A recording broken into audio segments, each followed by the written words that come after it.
because the United States has been at war for the last 3 years. Since August 2014, the United States has led a coalition of countries that have been bombing Iraq and Syria against ISIS targets. The coalition, led by the US, has dropped 27,000 airstrikes in these two countries. And in so many ways, this war is a war we've been told is unlike any other. Precise, omnipotent, transparent. According to the government statistics, this war in Iraq has killed 466 Iraqi civilians in 89 airstrikes.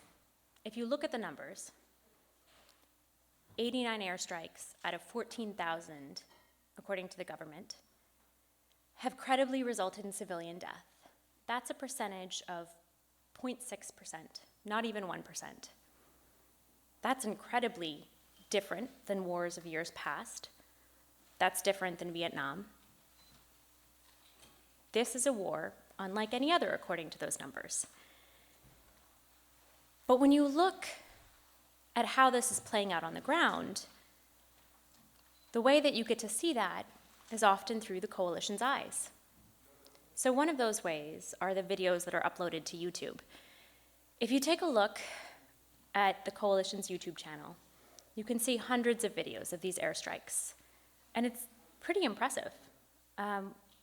One day, in September of 2015, a video appeared on the coalition's YouTube channel, and it really shows you just how precisely these bombs fall. You can see a triangular compound, and in the center of this compound are two structures, and you see this black and white night footage, and you can see a missile precisely hit one home and disappear into a burst of black smoke. And just a few seconds later, you see that happen to the home next to it. Nothing else in the compound is affected. The driveway is completely intact. And then the video ends. And when you look at how the coalition described this, they call it an ISIS VBIED factory. So, if you're looking at this video and you see it, you see that the United States just took out a car bomb factory that ISIS had, possibly saving many, many lives, the lives of many civilians. Well, here's the reality of that particular video. Those two homes had civilians in them. There was no car bomb factory. There was a man named Bassam, his wife, his daughter, his brother, his nephew, and his sister-in-law. And there were only 2 survivors. So what happened that night? How do you get something so wrong? This is what I set out to do when I started investigating the air war in Iraq. We get the information we get oftentimes from the coalition, oftentimes from these videos. Unlike past wars in the 2000s, a lot of our information might come from the ground. We had troops on the ground. We had American journalists who were embedded in many of these areas. Now, that's not to say we were getting perfect information back then. We certainly weren't. But today, this is a war that is being largely fought by air. This air campaign has been responsible for helping retake territory back from ISIS. But when it comes to the information to try to understand how this war is playing out, that's not coming from the ground. There's a monopoly on the information about this war. It either comes from ISIS, which banned the use of cell phones by civilians and the territories it held, and therefore they could only put out their own content, or it primarily came from the coalition, which has been putting out videos touting its precision, touting how different it has been since wars past, and we had so little to actually measure what is happening on the ground. So for 18 months, starting in early 2016, my reporting partner Anand Gopal and I decided that we wanted to see, as well as we could, however we could, how this war was actually playing out on the ground in Iraq. And so we conducted an investigation that sought to answer primarily 3 questions. The first is, in cases like Bassam Razo, the man who lived in that home, how did it go so wrong? How did something that seemingly in this video looked so right, what was the process that led to that going wrong? The second question we wanted to know was, how common is that? Systematically, how many airstrikes are accurate? The ideal in that video, if that video had been correct information, how often are these perfect hits? And how often are they not? And if you can be so precise so as to hit a particular structure in just the way you want it, without damaging anything else in the house, you can take out a room full of enemy fighters and leave everything else intact. Does that fact matter when you have the target wrong, when your intelligence is wrong? And the third question we wanted to know was, what does the US owe the civilians it harms? And so we set out to do this sample. And tonight I'm going to talk a little bit about our ground investigation and what we saw and what we found. But I'm also going to tell you about a man named Bassam. I'm going to start with him because he can give us a face of this war. He can give us a face of those uncounted Iraqi civilians whom we found are often tallied as ISIS without any clear path to clear their names. So Bassam is a man who that evening of September 20th, 2015, had been lying in bed. He'd been on the internet that evening. He'd seen his daughter, Tuka. She was 20 years old, and she was a night owl as well. And he called out, because they were the last two ones up that evening, and told her to go to bed. Reluctantly, she shut her lights and she went to sleep. And he went online and he looked up car reviews on YouTube. And after a little while, around 1 a.m., he went to sleep. 45 minutes later, he wakes up. He doesn't understand what's going on around him. He can taste a strange taste in his mouth. He doesn't know if it's blood, if it's metal. And he looks up and he sees the sky over Mosul, the stars, where there should be a roof. He can feel liquid on his back, and he turns to his corner and he looks for Mayada, his wife, and she's not there. The bed is broken into a V shape, and he realizes that his feet, his legs are close to his face. His body is snapped. And he starts to call out for Mayada, and he starts to call out for Tuka, his daughter, and he doesn't hear them. What he does hear is the faint voice of a female far away. It turns out it's his sister-in-law, Aza, who says, "I'm going to look for Mayada, don't worry, Bassam." And he says, "No, they're gone." Bassam wakes up in a hospital bed a few hours later, that same day. And he sees his brother-in-law after, there's a mess of orderlies. He's in Mosul. There's ISIS territory. This is ISIS territory. There are ISIS doctors and ISIS members in this hospital. But he sees his brother-in-law, who comes to him and says, "I'm so sorry, Bassam. Mayada and Tuka died. Mohammed, your brother, and your nephew, Najib, they died." And he didn't understand what happened. This is a family that had never supported ISIS. This is a family, in fact, he lived in the United States for years. Not that that means that you didn't support ISIS, but he was someone who, actively the family had been victims of ISIS. His nephew, Najib, who had a Western-style haircut, was given 10 lashes by ISIS for donning that haircut and wearing a Western shirt.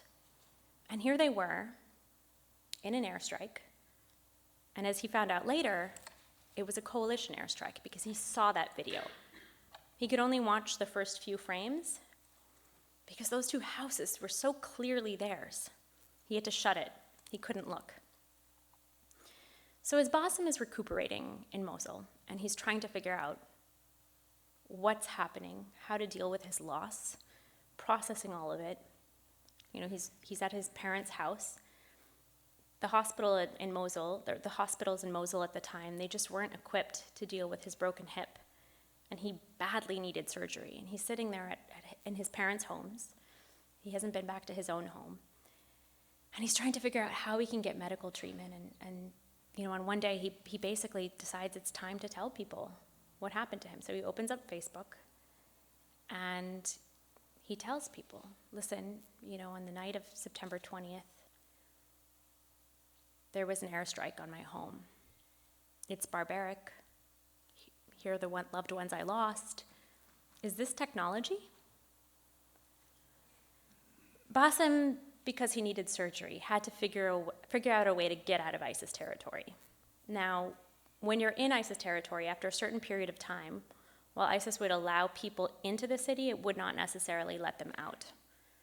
And so there was a complex negotiation involved in which he'd sent people to ISIS to basically tell them, listen, I badly need medical surgery. Let me escape through Syria to get to Turkey to get real medical treatment.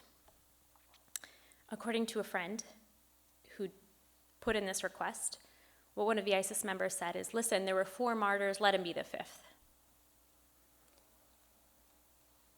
And ultimately, he was able to secure leaving by giving up the deed to his house, giving the deed to his house to ISIS, which basically meant that if he didn't return, ISIS was going to own all of his belongings and his home, and that would be their collateral.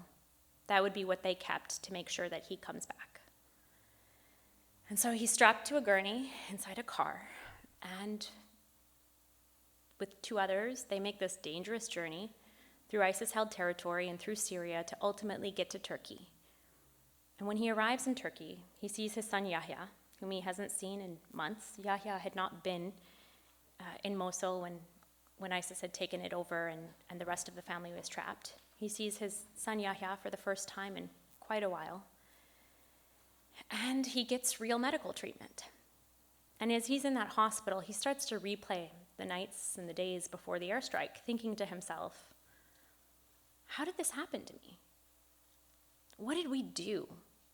Did we do something wrong? Did we park too many cars? They like to have family and friends over. Did they see the cars and think that maybe it was something else? He'd seen the video. He knew this was a direct hit, that their homes were targeted. It was not meant to hit anything else. It was meant to hit them. And so he sits there thinking about everyone he knows, thinking about everything the Razo family had done, anything that might explain this. And he couldn't come up with an answer. And he had no idea how to get an answer. But as he's sitting there, he thinks back to the time that he actually lived in America. Bassam and his wife and Mayada had lived in the United States. They'd lived in Michigan for a number of years in the 80s. He'd come to Western Michigan University and got a degree in engineering. His wife Mayada was an Avon lady, and they built a life for themselves. And back then he made friends. He made friends who were professors. He made friends with people who understood the American political system. This is a man who thought he understood America, the country that had led this bombing on him. And he's sitting there and he's thinking back to the people he knows.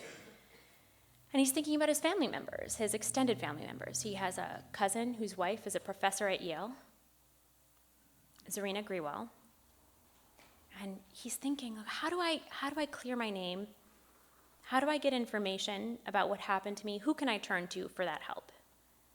And so he starts turning to these family members and these Americans he knew.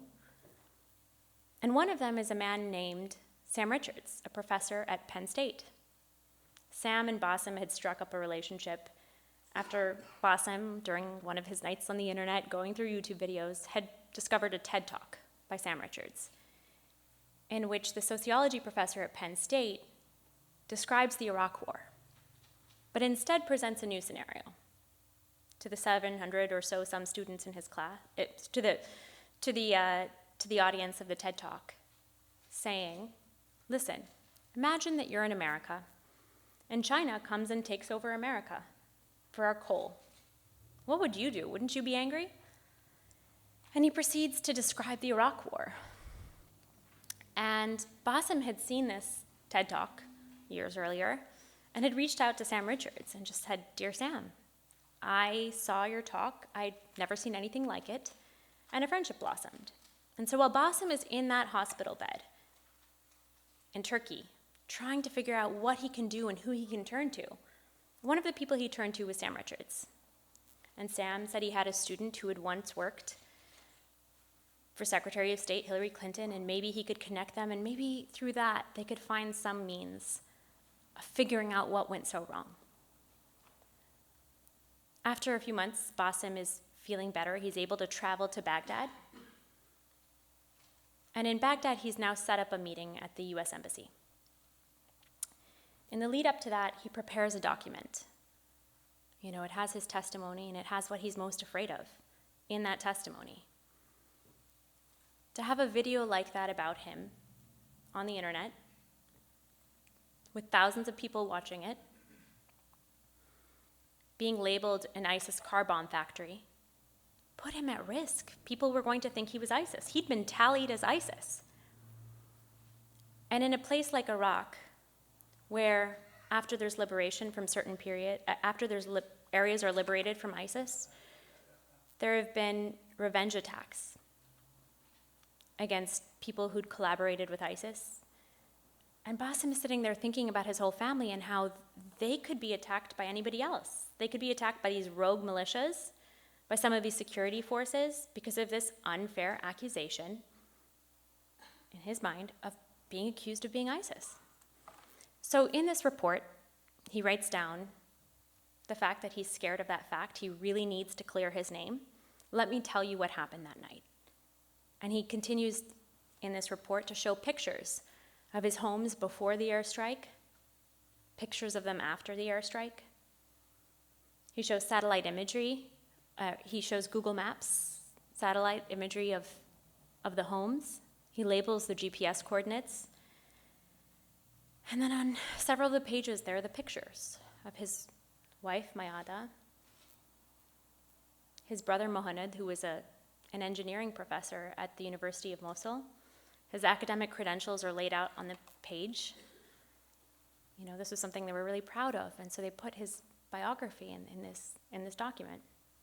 Did the same thing for his daughter Tuka, described her age. Same thing for his nephew Najib. And he also included the family dog, which he said had died the next day. They had found the body of the dog the next day. And he brings this to his meeting at the US Embassy in Baghdad, and he presents it to a consular officer who looks at it. And, you know, I later was able to talk to that officer who said, that officer recalled saying, I believe you. That people make allegations, but this was credible evidence.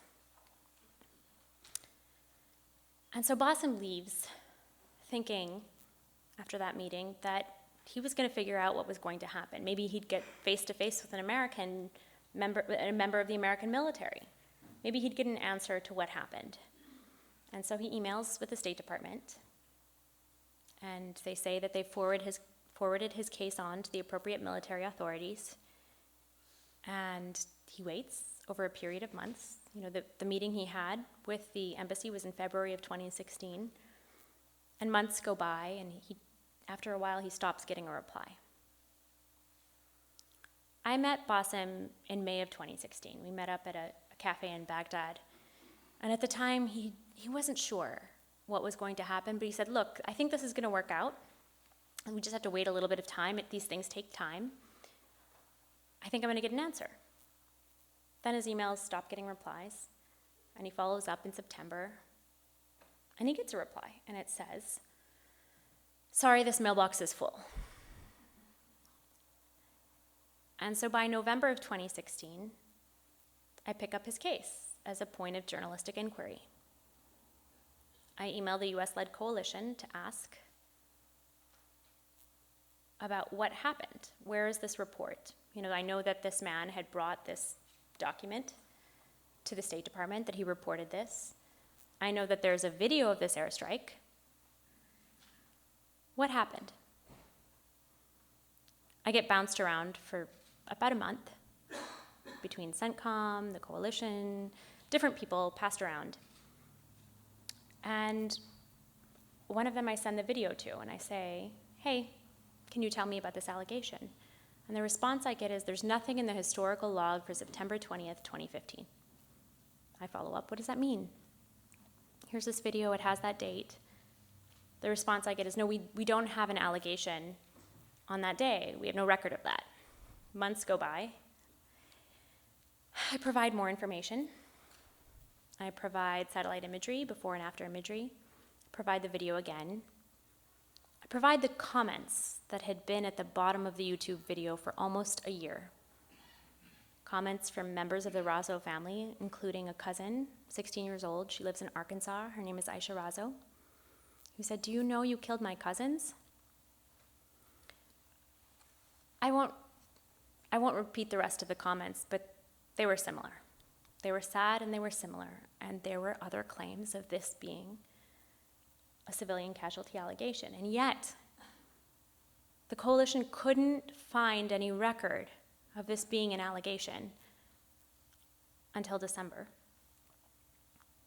And eventually I was told, okay, we've actually found that a credibility assessment was conducted shortly after Bassam's cousin's wife, Serena Grewal, that professor at Yale, had written an opinion piece for the New York Times just mentioning the airstrike and what had happened.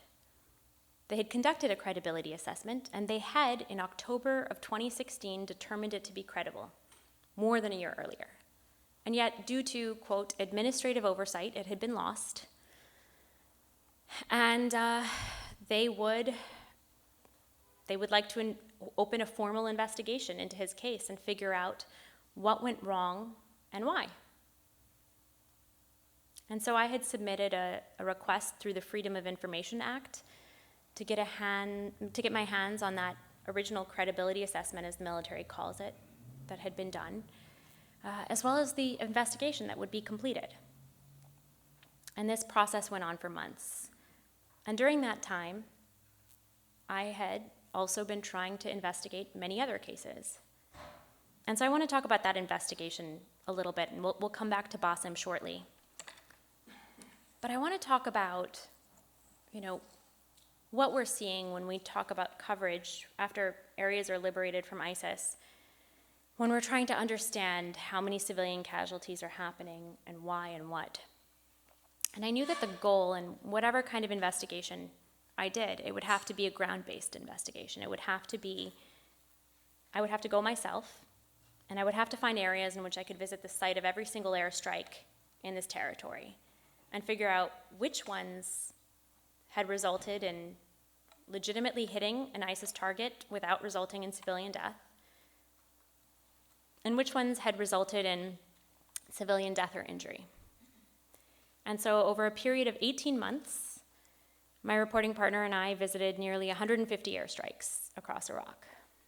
Ultimately, we had a sample of 103 in 3 ISIS-held territories, where we were able to interview hundreds of witnesses, survivors, civilians, local officials, sometimes even intelligence informants, people who were passing on coordinates for these airstrikes.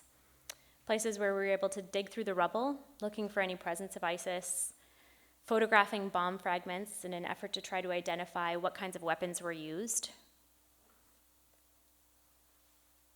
We scoured local news sources to see if there was any corroborating evidence, in Arabic or otherwise. And we also, after months of asking and applying and trying to get permission, I finally received permission to come to the U.S. Air Base in Qatar, specifically the Combined Air Operations Center, or the CAOC as it's known, which is the nerve center of this anti-ISIS air war in Iraq and Syria that the coalition has been waging. It's where these aircrafts often take off.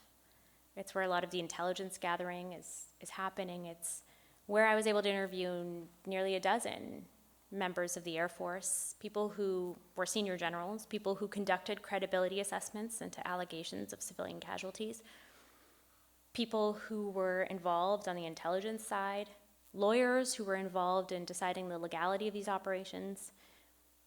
And ultimately, I want to give you a sense of what we found overall. So in those 103 airstrikes, in which we did all of these things, we found 20 incidents that resulted in civilian death. It's about 1 in 5 airstrikes. We passed on all of the coordinates of all 103 airstrikes to analysts at the US Air Base, and ultimately, first the coalition said, no, we're not going to check these and tell you whether or not these airstrikes are the coalition. We don't have the time or capacity. We can check for you, but that's really all the time we have to do. We've been answering a lot of your questions. This is the most we can do. Ultimately, the Air Force are the ones who said, listen, we'll check these for you. And when we got the answers back, we were given date ranges. We had given them I had given them satellite imagery of the before and after of many of these incidents. I'd given them the coordinates, the dates, and they had checked them. And the responses we got were based on the numbers of meters away from an airstrike that were in their logs. So airstrikes that were in their logs. So for example, they would say, this particular airstrike you've identified was 20 meters away from an airstrike in our log. Therefore, because it's under 50 meters, it's a probable coalition airstrike. But anything that was over 50 meters away, they would tell us was unlikely.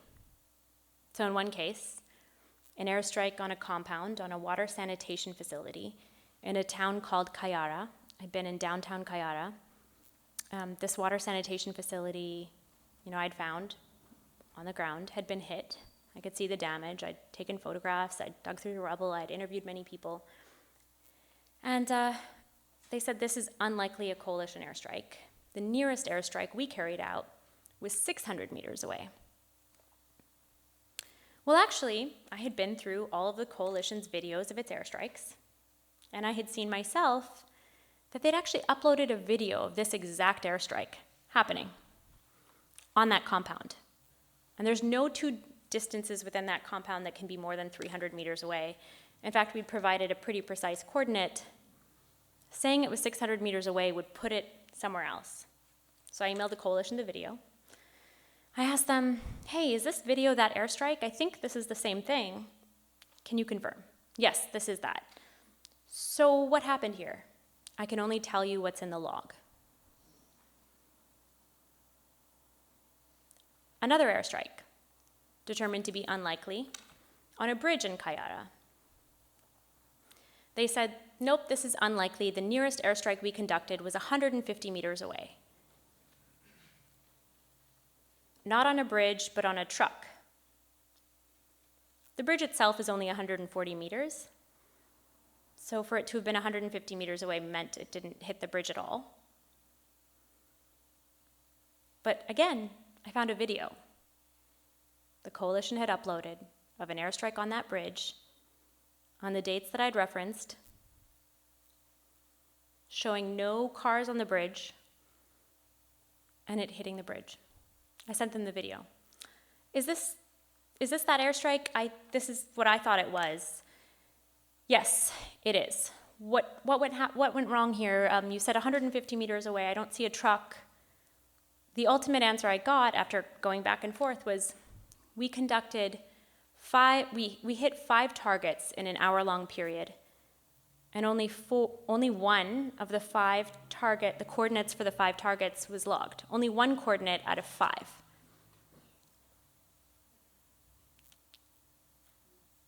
And so ultimately, when I looked at what they had determined to be probable, what they had determined to be unlikely, in what they'd originally said about a third of the sample of 103 were probable.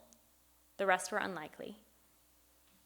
So when I looked at that, I said, well, I don't know that these are correct, right? I'm finding situations in which the meters that they've used have been wrong. I'm finding evidence that their logs are really incorrect.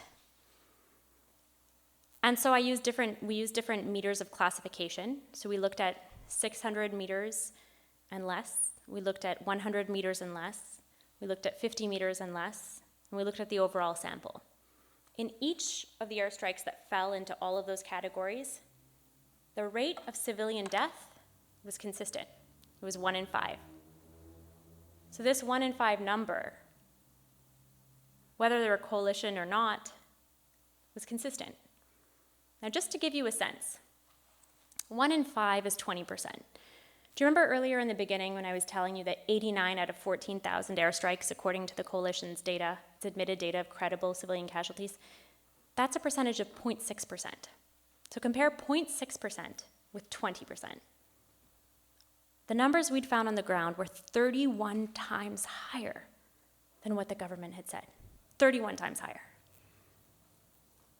Now, for all of those civilian casualty allegations, the 20 of the 103, we looked into what might have gone wrong.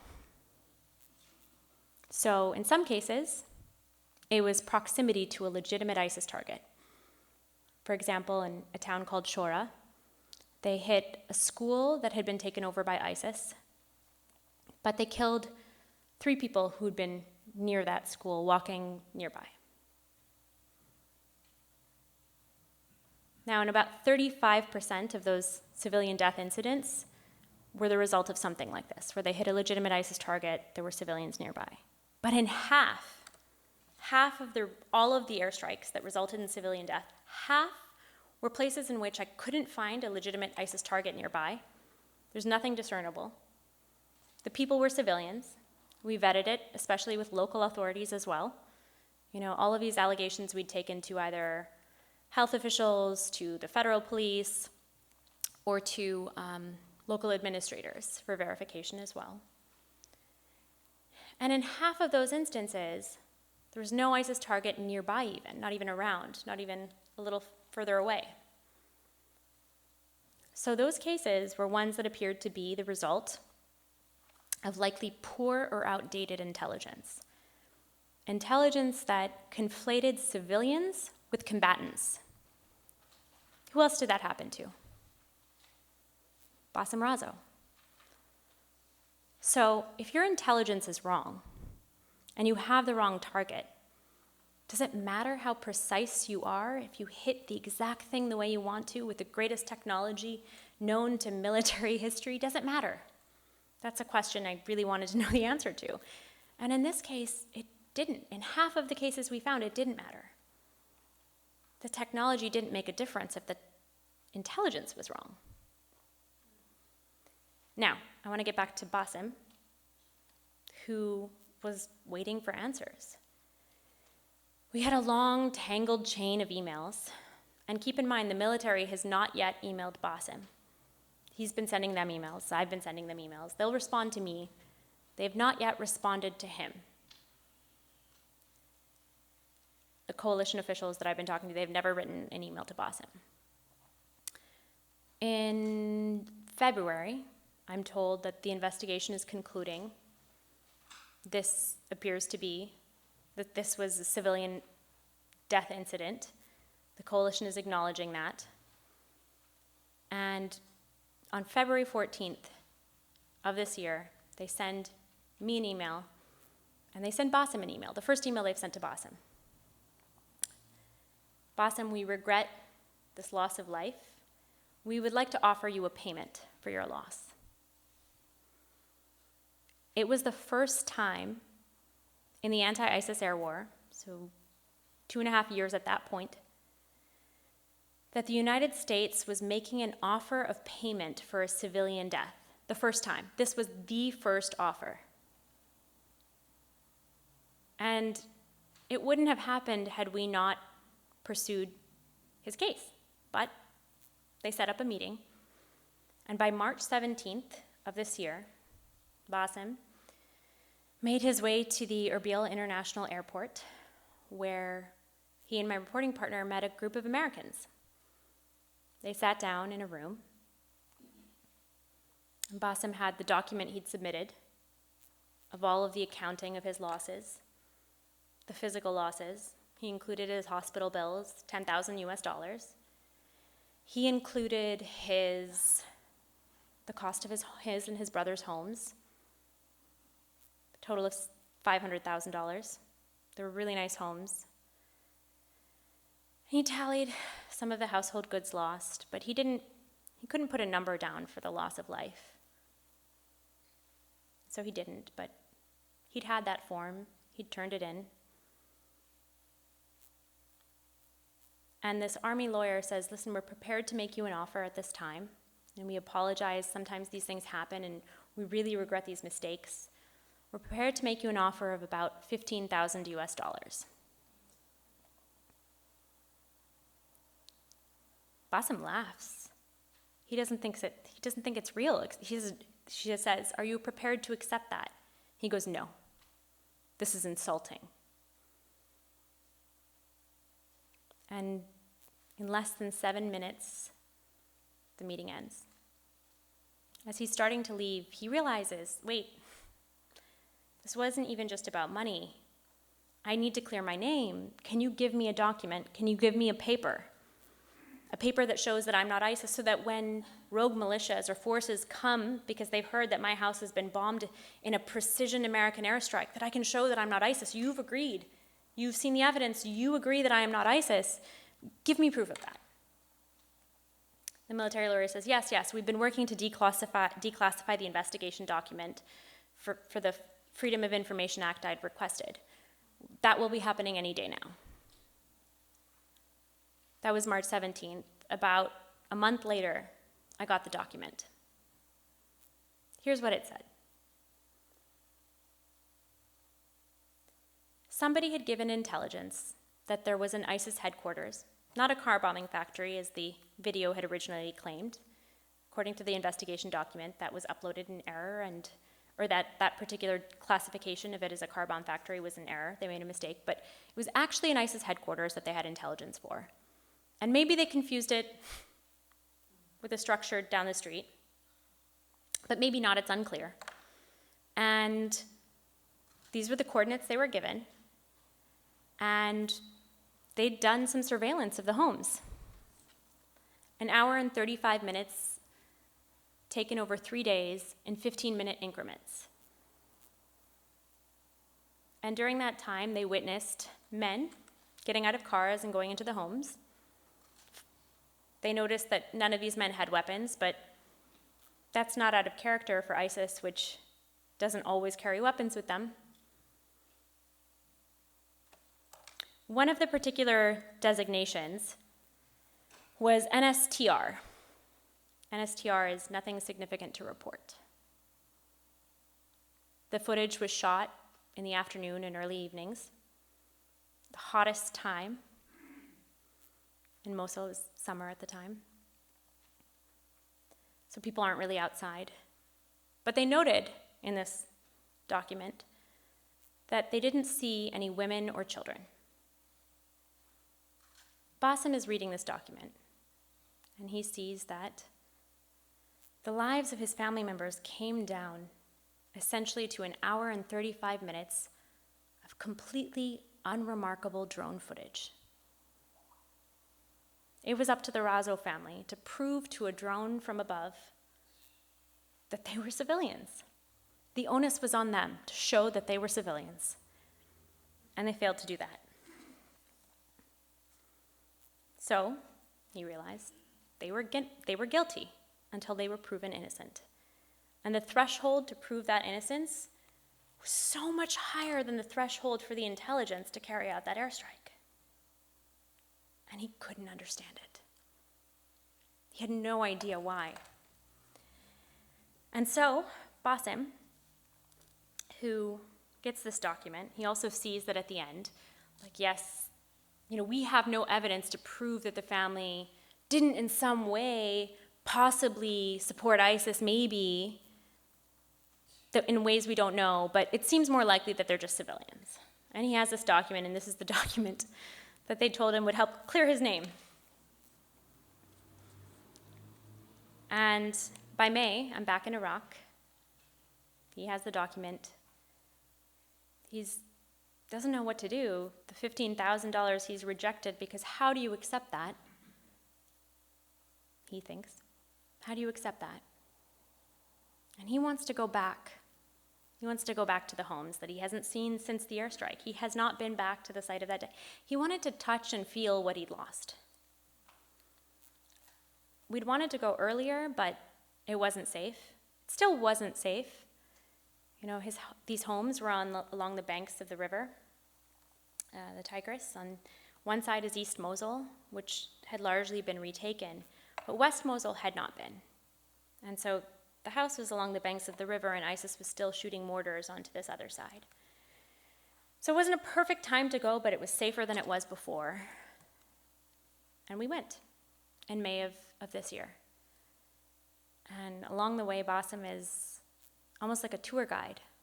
You know, he's pointing out, this was Mosul University. It was in shambles. This was Mosul University. This is where I used to eat.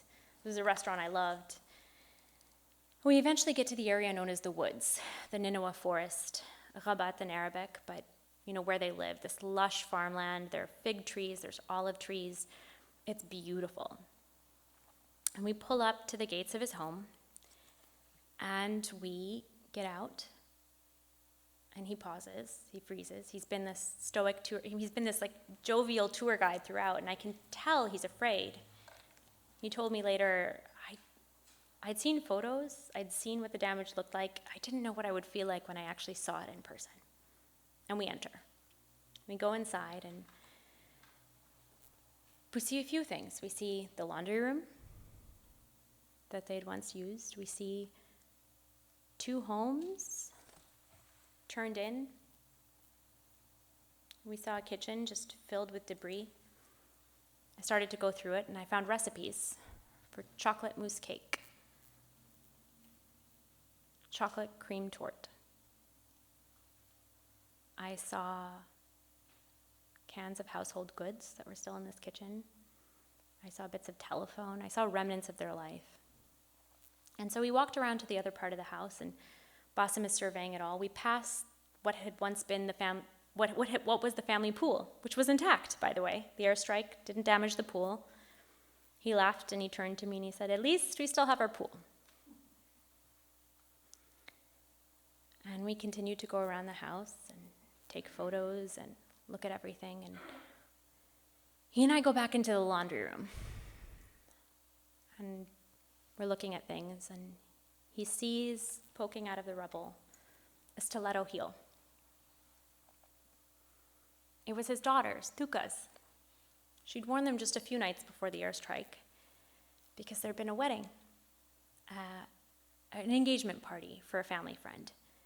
And it was the first time she was wearing these heels, and he told me he could remember her coming down the stairs. He could hear her coming down the stairs. The night before, Mayada had told him, "Listen, don't embarrass Tuka tomorrow. She's going to wear makeup and high heels for the first time. Don't embarrass her." And he heard her coming down the stairs, and he said, "Tuka, come here." And she was embarrassed. He's like, "Let me see your face." She was covering it. She lets it go, and he's like, "You look lovely. You look beautiful, honey." And he starts to sob in this laundry room because he sees this heel.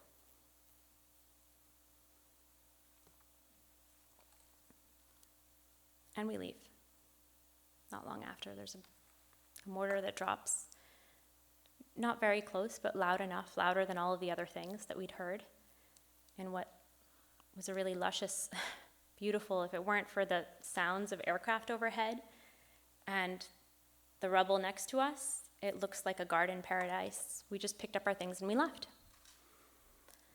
Now I want to talk very briefly about what this story of Bassam Razo and what this investigation, just as a journalist, can tell us, what I learned from it. I learned that what we found on the ground versus what the coalition says, what we found was a civilian death rate that is 31 times higher than what the government says. We found that in many cases they failed to investigate a credible claim. In one case, we found that they had agreed that an airstrike I'd looked at, it was in Mosul on an electrical substation. I'd gone to the substation, and I'd interviewed dozens of people who lived nearby. There'd been an airstrike on the substation, and then a massive explosion shortly after that airstrike, because there were fuel tanks inside the substation, and it killed 18 civilians, at least 18 civilians, according to all of my interviews. I was able to get the names. ages, other identifying information. I took photos, I went into the substation's remnants, I dug through the rubble, did all of these things. And in the home of one of the surviving families, they'd lost one son, the other, his legs were amputated. And I asked them what I'd asked everybody, right, which is, do you have any photos of some of your surviving family members or of some of the dead? She said, no, this is famous. This incident is famous. Go online. You'll find pictures of my son. So I did. I went online. And on YouTube, I almost immediately found a video of this, the aftermath of this airstrike, shot in a Mosul emergency ward. Dozens of bodies are being brought in,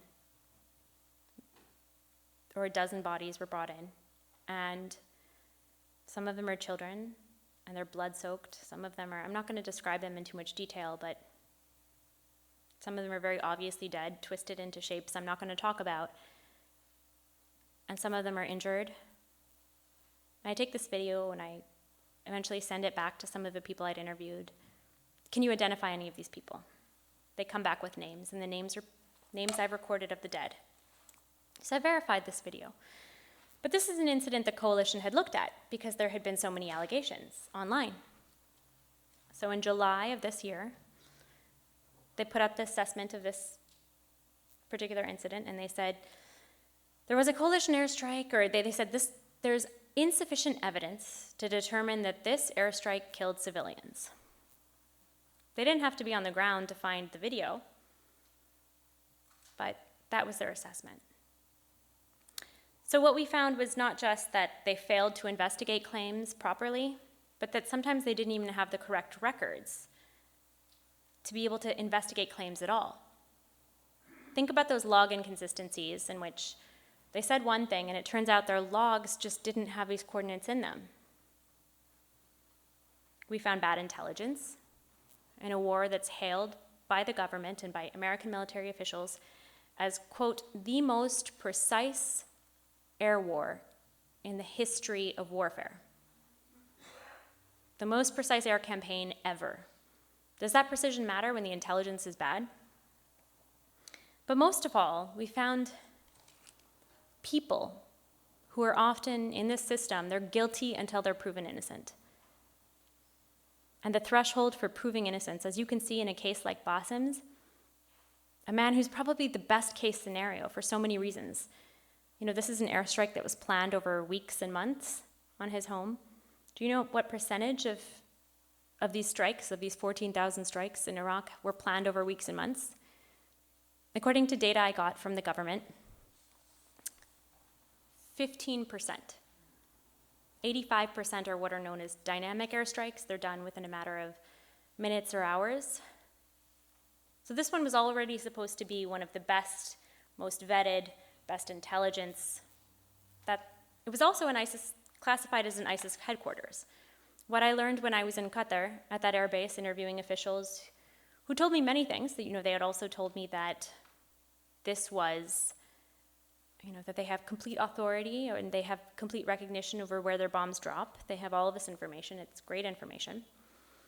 They told me that they do care about civilian casualties, and I could tell that they do. But one of the things they'd also told me was that an ISIS headquarters has to meet some of the highest thresholds for an airstrike. So this is an airstrike. The airstrike on Bassam's home was one that was supposed to meet some of the highest thresholds. This is a best case scenario, and it's a man who speaks English, who had lived in the West, and who had some powerful connections. And yet, he was unable to clear his name.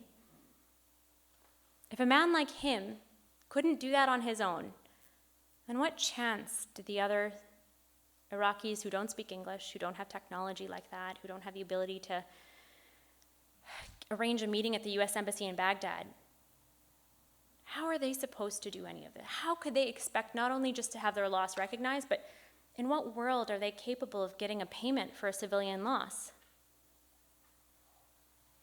To date, the United States has not paid a single Iraqi civilian for a death or injury in the anti-ISIS air war. Bassam rejected the payment he was offered, and he was the first to offer for death or injury. what chance do those others have to get that? So this reporting, this story, the reason why I'm here today to talk about this war, this is about accountability. And this is about asking from our government what's actually happening. And so I'd like to open this up for questions, and I'd like to get your thoughts and your ideas on what you think about this war and what you'd like to know about it. Thank you.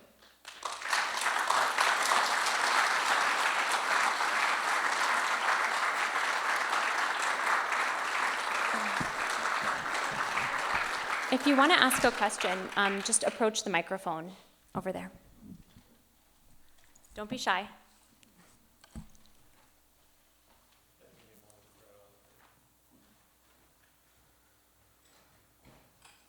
Surely you must have questions. Oh yeah, please. Sorry. He's going to turn the microphone. Okay. Yes, thank you very much for that talk and for illuminating some light on a very dark subject and secretive subject.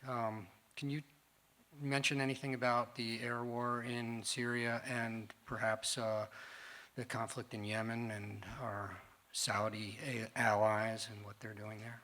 Absolutely, yeah. So I did this investigation in Iraq for a number of reasons, and the reason why is I could actually access areas on the ground. But there have been others who've done a few ground investigations in Syria who've found similar findings that we found in Iraq, and I'll specifically cite Human Rights Watch, which had looked at a few airstrikes on the ground and found that in some cases that they'd reported of civilian casualty incidents that had been referred to the coalition already, and which they'd been told by the coalition that the nearest airstrike was 1 kilometer away. When they went on the ground and they came back with evidence, the coalition said, actually, yes, we did conduct this airstrike.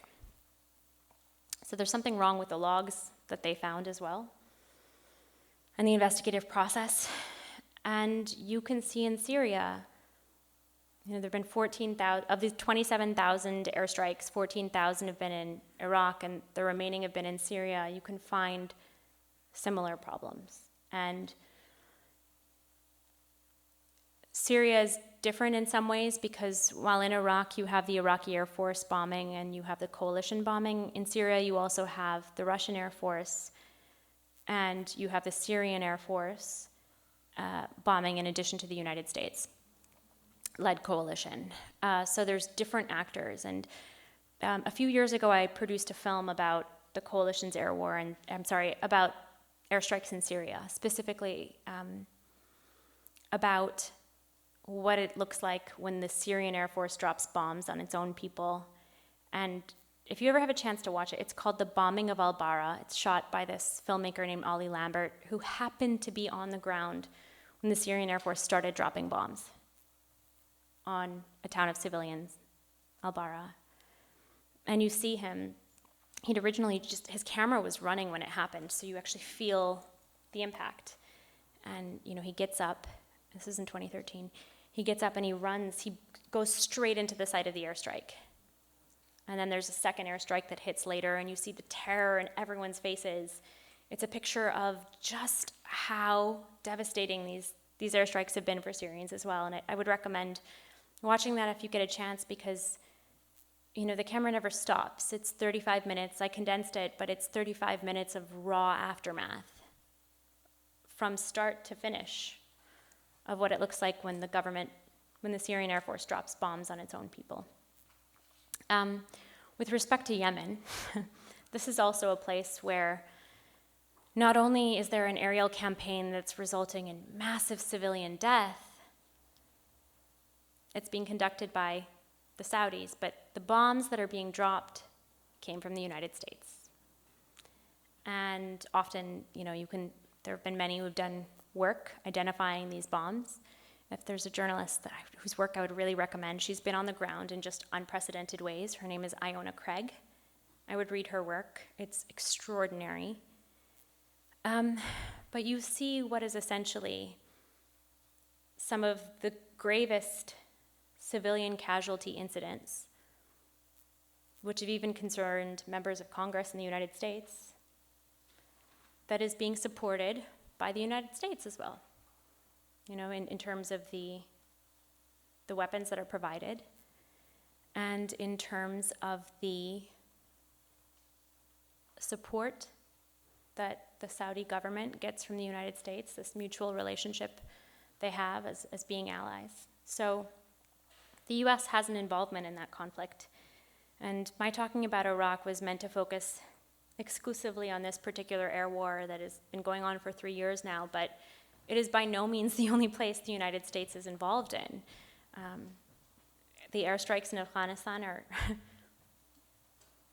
quite unprecedented in many ways today. We don't really talk about Afghanistan anymore, but the bombs being dropped there by the US, by the US and its allies are quite stunning. So Iraq is not the only place where this is happening. Hi. I'd like to comment on your earlier challenge to the audience here. First of all, I'm convinced that this is a very precise technique that's used now, using the drones. They show it on YouTubes where some guy in Ohio is sitting at the desk after he has coffee and he wipes out 16 trucks on the highway, and the 13 people who are running away, he picks them off one at a time also.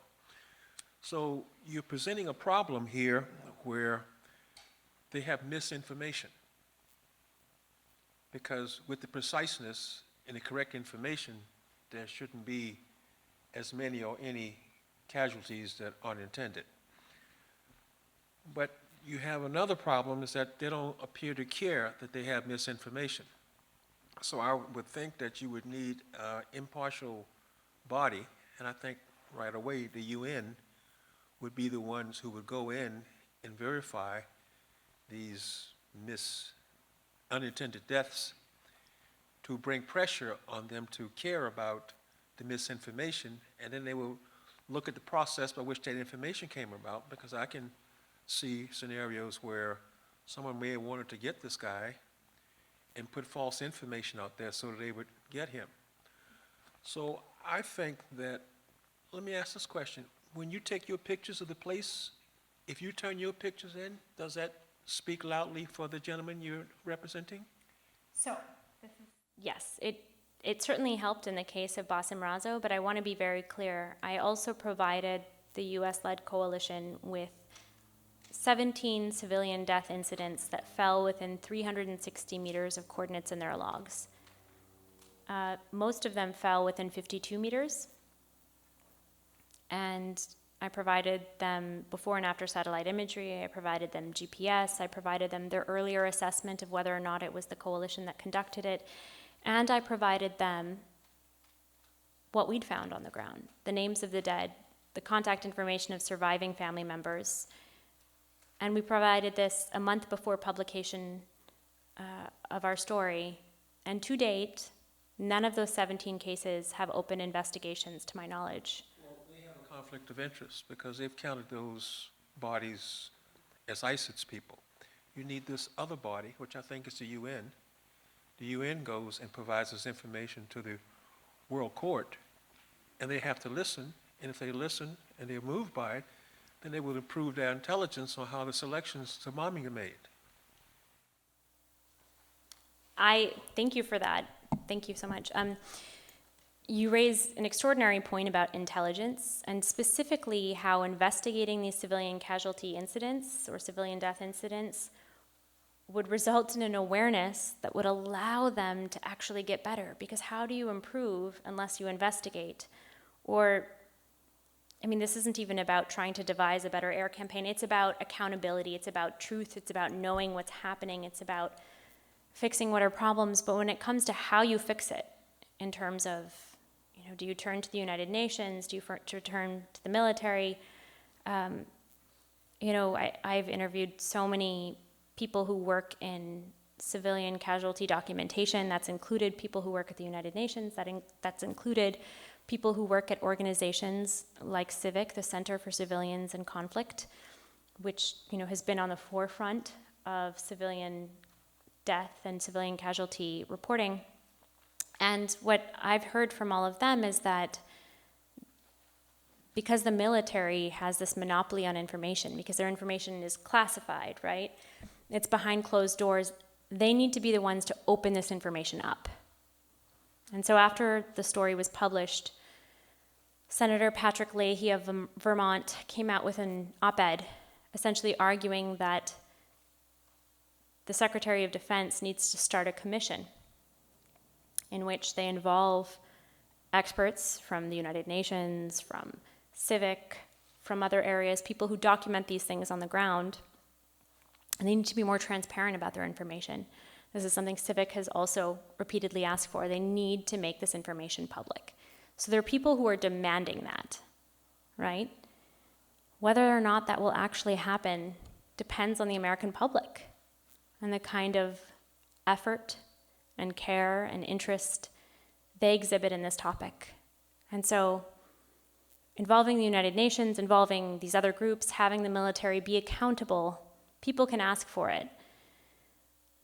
But my understanding is that unless, and this is based on the history of changes in military action or operations or procedures or targeting or intelligence, that happens when the public demands it.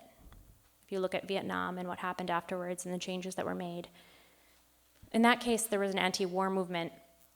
I'm not sure there is one today when you have a war that's fought largely from the air and very few troops on the ground. So without those troops on the ground, I think that there aren't as many troops dying, which is a good thing. But the American public doesn't necessarily know that they're at war in that very explicit way. And so I'm not sure that there is the possibility of an anti-war movement or that kind of public pressure. And that's, if you're asking about what would it take, I derived from your question. I derived from what you said, the question of, what would it take to get an independent body like the United Nations, or, for example, a commission like this, or the transparency around this data that's classified. It would take, I think, a level of interest from the American public that it appears, based on my reporting, not to exist right now. Hi. Thank you again for the incredible reporting, and also wanted to give a shout out to the Daily podcast. That's how I came across your work, and it blew my mind. It made my commute just teary, and it was crazy. But I wanted to know from your interactions on the ground, all these attacks happening, and I also read in the piece, Bassam specifically, before this attack happened, he actually was happy when Saddam Hussein was overthrown. Now with all these drone attacks happening, what is the sentiment of the people? Are they, obviously they're definitely, I'm assume not as, doughy-eyed about America invading, but what is their sentiment now? Are they more likely to support ISIS, or what is, where are they at with that? Yeah, so Bassam was, Saddam had been difficult for so many Iraqis, but I think, what I've learned from the interviews that I've been doing and talking to everybody was that nobody anticipated, even people who didn't want Saddam in power, anticipated the bloodbath that ensued after the US invasion. And Bassam, if you read the story, it was in the New York Times Magazine, it's called the Uncounted, you can hear in his own words, sort of talking about how he watched as the Americans came in and, cut down the trees in the woods, the area he lived in, and told him, we're doing this for our security, required him to get permission to come to and from his house, and essentially spawned a national resistance in Iraq, right? That was some of the bloodiest years of the conflict. But when you turn now to what people's attitudes are about America, and many people want to ask this question because they want to know, are these airstrikes creating terrorists? Are they creating people who are anti-American? One of the most important things to know is that it appears to me, based on interviews, that America's reputation in Iraq for many Iraqis is sealed, that it can't actually get worse than it is. From just legitimately interviews, I would ask people about who in their family members had died, what had happened. They would forget to talk about, It was something that so many I can't tell you how many families I met that had a family member that they lost, either, in things that were like, for example, they'd been in cars and the car didn't stop precisely when this American military vehicle came, and the policy was set shoot to kill if a car violates it, and they lost a family member as a result. Like, this just kept happening, and so well, you remember those years of the Iraq War. It played out in magazines, it played out in papers. Those images were just visceral. How Iraqis felt about Americans. Now, in terms of right now, what you can measure, what you can talk about when you're asking about, whether or not it makes them support ISIS, I think it's less about, because keep in mind, right, they were also oppressed by ISIS. They're caught between two very difficult problems. The better question that I think is important to grapple with is, are the same circumstances that led to ISIS's rise, its ability to take over towns, are those being addressed? So when you look at how ISIS was able to take Iraq so quickly, it's not necessarily that tons of people followed its ideology. It's actually the fact that ISIS exploited local discontent, lots of frustration that many Iraqis had with their government. And so unless those political problems are addressed, many people, many analysts, experts, and others who study this, unless those root problems are addressed, they say that anybody could exploit that kind of discontent in the future, whether it's ISIS or some other group. And so these airstrikes certainly play a role, but you can't not also look at, when it comes to the rise of ISIS or its ability to exert influence, to look at those political problems either. I'm okay with that. I also wanted to know, so I used to live in the Middle East when I was little, in Qatar and Oman, and so now with the refugee crisis in the area and all these issues, is there, like, I always wonder, like, why, a lot of people talk about, Europe taking more refugees, America taking more refugees, Canada, which is all fair, and I think that's really important. Is there any, talk about getting the oil-rich countries involved with the refugee crisis? And I always wonder about that because I live there and I know that they're living well. And I always wonder about that. I wonder if the people of Iraq and the people of these affected areas are pointing fingers at these countries who, they are Islamic countries, should be supporting. So, yeah. No, many of the Gulf countries, some of the wealthiest Gulf countries, have not accepted a single refugee. They have temporary workers, and that's the excuse they give when they don't accept refugees. But at the same time, it's important to look at the United Arab Emirates, which, when I was in last or recently, a friend of mine was telling me she's Australian, she works in the country, and she was telling me, actually, we have to get rid of all of our Iraqi and Syrian employees because the government is revoking all of their worker status. And that and she described this as, a letter that had gone out to many companies that these employees were no longer allowed. And so, now I haven't seen this reported on a lot. I'm telling you anecdotal evidence of this issue that I've heard, but certainly, there is a problem. There is a lack of acceptance of these refugees and by Gulf countries, and the UAE is one example. That is certainly worth casting light on, and it's a great question. Yeah, please. The previous question, I shout out to the Daily, but that's also how I heard it, and hearing. Yeah, they're so good, aren't they? They The were- Daily team is amazing. I loved working with them. It was really amazing, especially to hear Bassam himself speaking. That's really what got me. Yeah. So I was actually wondering, do we know how long the chain of command is to order out one of these airstrikes? And if we do know, how does that compare to previous air campaigns, either with other drones or with more traditional bombing? Okay, so real quick, one of the things that happens often when we talk about this air campaign is that people assume these aircrafts are often or always drones. They're not.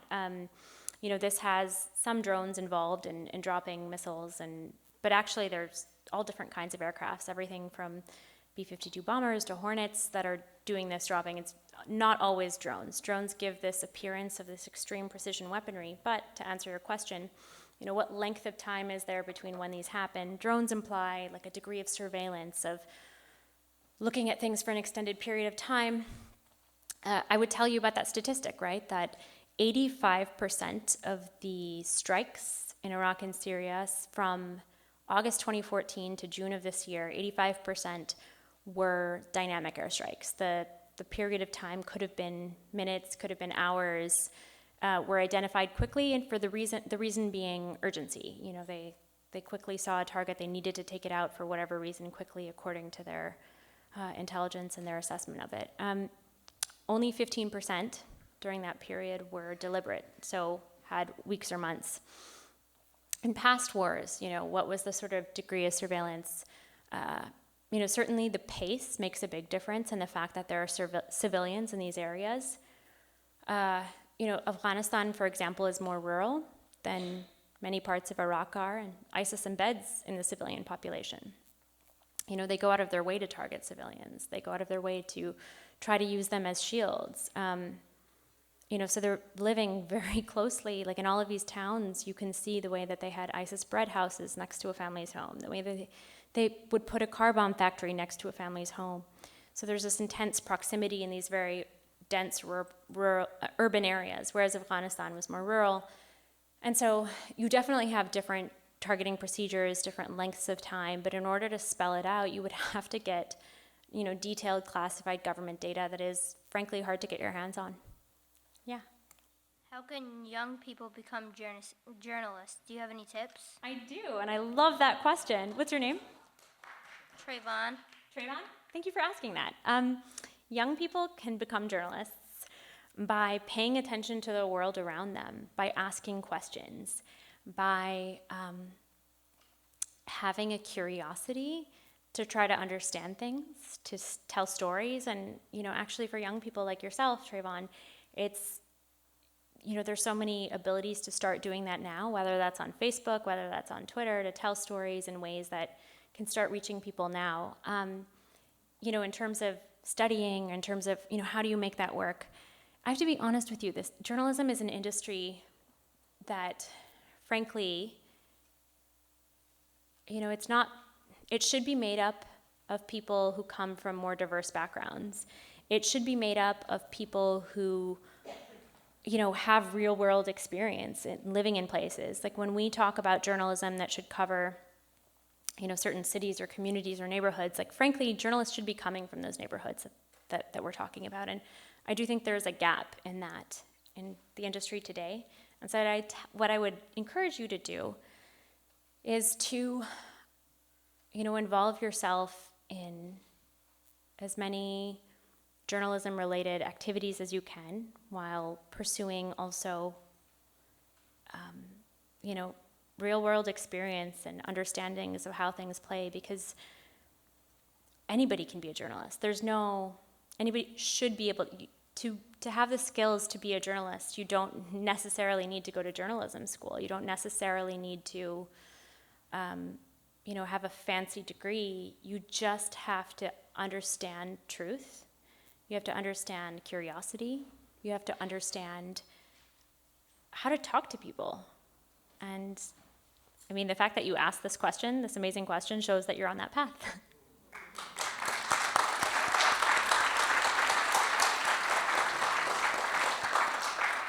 So the young man has asked you all the good questions. I'm going to bring something up to you. As I listen to you, I'm reminded of Body of Lies, the movie, and Tariana.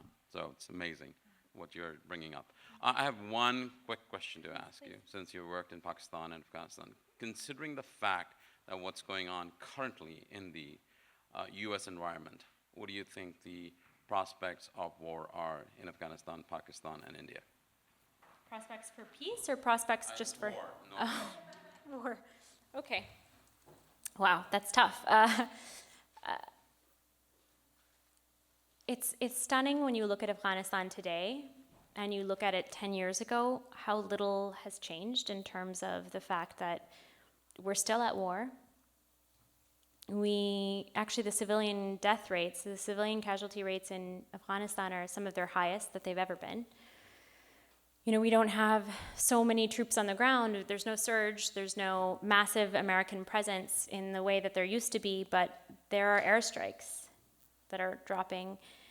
And there is not a political will, at least not in the United States, for negotiating a solution. The Taliban controls very key areas in Afghanistan. The government has not fallen, but it is a forgotten war, and it's one that the United States, at this point, has opted for a strategy of just adding a few more troops to the country, but not, making a decision to either pull out all troops or to try to negotiate a solution on the ground with actors. The Trump administration, in the one speech that was given on the Afghanistan conflict, he mentioned Pakistan and the role that it should play. And, he said the difference in approach this time is that we're going to be tougher on Pakistan. And I don't know exactly how that will materialize. But to be really frank, we've heard very little about any possible change, or we've seen evidence of very little when it comes to actual changes. So in my analysis of this, or just as a journalist trying to understand what might be different, none of the actual tactics are necessarily that different. So to expect a different situation on the ground, whether it's war or peace, seems unlikely if the approach is the same. Yeah, hi. You have extensive experience from what I've read with the media. I've basically given up on CNN, MSNBC, NBC, etc., although I do watch the nightly news, because, the coverage of the world is pathetic. And it's not surprising that most Americans in the U.S. are probably the most ignorant people on the planet. And lately I've been watching Al Jazeera quite a bit. And wonder what you thought about Al Jazeera and any other mass media outlets that are out there, if you can consider Al Jazeera mass media. It's quite well done, I think. That question. So full disclosure, in 2013 and 2014, I worked for Al Jazeera America, which was the cable channel that Al Jazeera launched in the United States. They'd bought Current Television and started, 24/7 cable coverage, news coverage. And I can give you my estimation of, how that news editorial strategy was. I know that there's different facets of Al Jazeera. There's Al Jazeera English, which continues today. There's Al Jazeera Arabic and many different channels. I can't evaluate Al Jazeera Arabic. I didn't have any experience with them at all. What I can tell you about Al Jazeera America is that it was populated with amazing journalists and employees who really cared about doing news differently, who wanted to, invest in expensive but good storytelling and reporting, and that, I saw so many great stories that wouldn't have been done otherwise in a mainstream institution. Particularly, I thought their coverage of Native American issues and reservations was really strong. And, if you have time to ever go look that up, I think it's just extraordinarily well done reporting. That's my sort of understanding of Al Jazeera America based on my time there, is that it was really solid content and there wasn't a major audience for cable. What there could have been is an online audience. But Al Jazeera decided to invest its money in a cable channel when digital would have probably afforded them a much, much bigger audience. And you can see that in an offshoot of Al Jazeera called AJ Plus, which is, it's lean, it's like a tight staff based out of San Francisco, and they do videos that are primarily on social media. So they distribute the content there. And these videos show strong storytelling, and they have a very active audience. They're really popular on Facebook. So here's an example of Al Jazeera having invested in an audience online, and it being successful and also being, quite good storytelling and often good reporting. So that's my estimation or understanding of Al Jazeera. Now, are there any more questions? Oh, yes. First, I'd like to appreciate and thank you for not only your presentation, but for your heart, which I could see has been very much moved by what you experienced and by your interaction with that man and his family, and I appreciate that. Sometimes, not sometimes, I think in a way we're kind of missing the forest for the trees. The United States has been in a state of war for all but about 25 years of our existence. And that man up there, Martin Luther King, said very correctly that we were the greatest purveyor of violence in the world. And certainly that has become even more true since he was assassinated. So when we talk about ISIS, and when we talk about what's going on there, and we talk about whether these airstrikes are being waged appropriately with correct intelligence, you know, the point is, why the hell are the United States there at all? What right have we got to be there at all, waging war? And the fact that we started these wars in Afghanistan and Iraq caused the entire area to be embroiled in war. And of course, our weapons manufacturers make billions and trillions in profit from that. War is very profitable. And this country probably could not exist financially without its dependence on war, its glorification of war. So as far as are these strikes being conducted with the right intelligence, the point is, do we have any right at all to be there? And you know, since we created, or basically gave birth to ISIS, now they say, well, we have to be ISIS. ISIS is a terrible terrorist. They're terrorists. But the worst terrorist in the world is this country. So, You know, one thing I would recommend, thank you Yes. for that, is actually a part of the story that was written in the magazine, because Bassam goes into this exact issue. And I wish I had the quote right. Actually, let me find it for you, because I think it might be worth just hearing, because he expresses this as an Iraqi in his own words, and I just want to read this to you briefly, because I think that it reflects something that is worth hearing from an Iraqi about this exact issue. So here we go. Despite, this is after the payment meeting. At home, he considered his options. He wanted a lawyer, but from where? Could an Iraqi find an American attorney? The amount the coalition had offered exceeded its own guidelines, which stipulated $2,500 per Iraqi, but did not cover Mohammed and Najib, which meant he, or his sister-in-law, would potentially have to endure this process again. He considered traveling to the United States to find an advocate, but getting a visa was almost impossible. Once, in the first months after the attack, he even wanted to move there, declare asylum. Now the thought seemed absurd. Despite everything, Bassam could not bring himself to hate Americans. In fact, this experience was further evidence for a theory he had harbored for a while, that he, fellow Iraqis, and even ordinary Americans were all bit players in a drama bigger than any of them. A few weeks later, he spoke to Sociology 119, Sam Richards' race and ethnic relations class at Penn State. Quote, "I have nothing against the regular American citizen," he told a class of some 750 students.